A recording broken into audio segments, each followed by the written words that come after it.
Je ne sais si un Français catholique peut éprouver une émotion plus noble que celle qui l'envahit lorsqu'il pose pour la première fois le pied sur la rive de Saint-Laurent à Québec.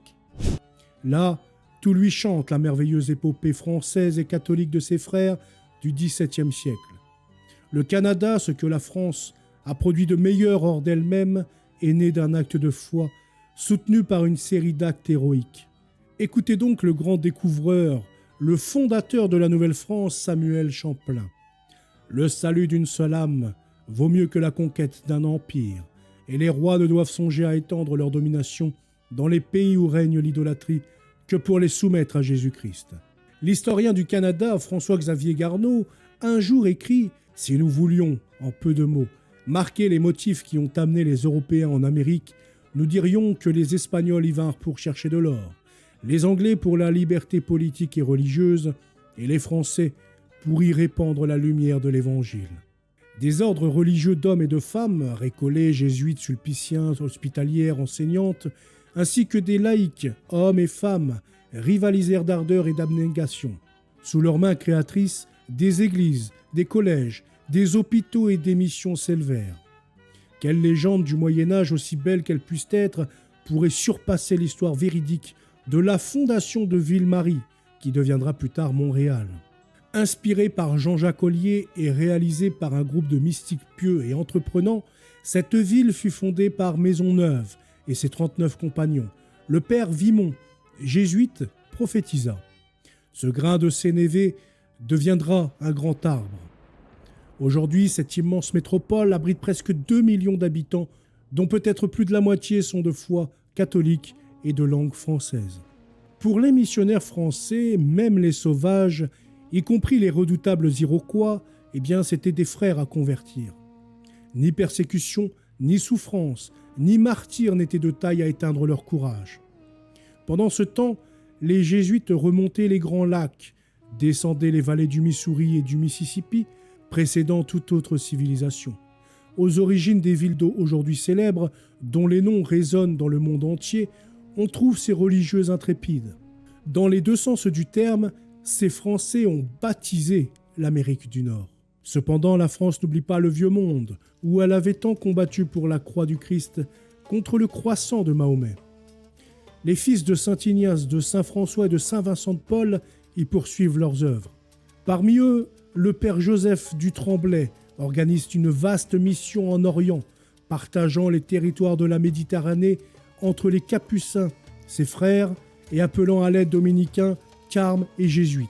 La Syrie, la Mésopotamie, l'Arménie, la Géorgie et la Perse reçoivent ces missionnaires français. Et voici que les grandes îles de l'océan Indien, telles que Madagascar, l'île Bourbon et l'île de France, s'ouvrent à l'Évangile. Le soleil des missions françaises se lève aussi sur l'Extrême-Orient. Si les Portugais et les Espagnols avaient rendu des précieux services au XVIe siècle, leurs ambitions mercantiles avaient éveillé les susceptibilités des peuples locaux en Inde, en Chine et au Japon. Le progrès du christianisme s'essoufflait.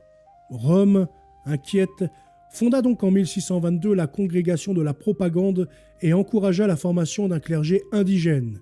En 1658, la Société des missions étrangères de Paris fut créée pour répondre à cet appel. Elle envoya ses premiers vicaires apostoliques, Delamotte-Lambert et Palu à Siam, tandis qu'à Paris s'ouvrait un séminaire destiné à former des prêtres missionnaires. Depuis, cette institution n'a cessé de fournir à l'Orient des apôtres infatigables et des martyrs. Environ 50 ans plus tard, en 1704, la Société des Pères du Saint-Esprit fut fondée pour le recrutement et la formation du clergé dans les colonies françaises d'Afrique et d'Amérique. Au XIXe siècle, cette société devint l'un des piliers les plus robustes et les plus utiles de l'Église missionnaire. Quelle est belle, féconde et héroïque, cette propagation du règne de Jésus-Christ par les missions françaises.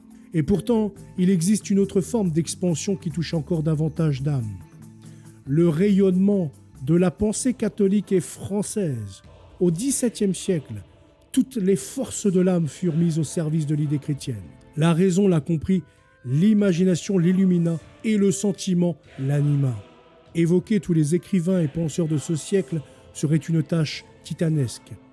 Que dans votre esprit se dessine, comme sur un mur du Vatican, une nouvelle école d'Athènes, non plus dédiée à la sagesse antique, mais à la sagesse chrétienne. Que se lèvent les théologiens, depuis François de Sales et Bérulle jusqu'aux Pétot et Thomassin. Que se lèvent les philosophes, Pascal et d'autres encore. Que se lèvent les mystiques des diverses écoles, les dominicains, franciscains, carmes et jésuites. Que se lèvent les grands orateurs, Bossuet, Fénélon, Bourdalouet, Massillon. Que se lèvent enfin les historiens, érudits, poètes et artistes, qui tous laissèrent transparaître dans leur œuvre leur foi chrétienne. Au centre de ce tableau, placé Bossuet, ce théologien, orateur, historien et poète, qu'il proclame ce cri du sermon sur l'unité « Que ma langue et ma main se dessèchent si jamais je t'oublie, ô sainte Église romaine ». Plus haut que le rayonnement intellectuel, il y a le rayonnement de l'amour. Cet amour du prochain fut incarné par saint Vincent de Paul, dont les œuvres continuent de soulager les misères humaines. Mais c'est également à Paray-le-Monial, dans le silence d'un monastère, que sainte Marguerite Marie reçut le message du Sacré-Cœur. Voilà le cœur qui a tant aimé les hommes.